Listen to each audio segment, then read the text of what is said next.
ইরানের Islamic revolutionary guard crops সোমবার জানিয়েছে তারা ইসরায়েলের হাইফা শহরের শিল্প স্থাপনাগুলোতে ক্ষেপণাস্ত্র হামলা চালিয়েছে।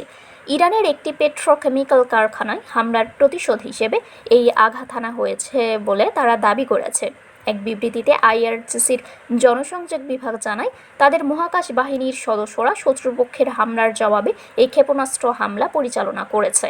তাদের দাবি, হাইফার অনুরূপ শিল্প স্থাপনাগুলোকে লক্ষ্যবস্তু করা হয়েছে। আইআরজিসি আরও অভিযোগ করে, ইসরায়েল ইরানের বেসামরিক স্থাপনা ও তেল শিল্পকে লক্ষ্যবস্তু করে একটি বিপজ্জনক পরিস্থিতির সূচনা করেছে।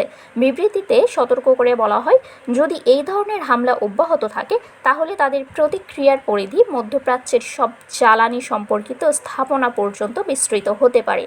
আইআরজিসি আরও বলেছে, এই অঞ্চলে যে অগ্নিসংযোগমূলক পরিস্থিতি তৈরি হয়েছে তার ফলে বৈশ্বিক অর্থনীতিতে যে প্রভাব পড়বে তার দায়ভার মূল উস্কানিদাতা আমেরিকাকেই বহন করতে হবে।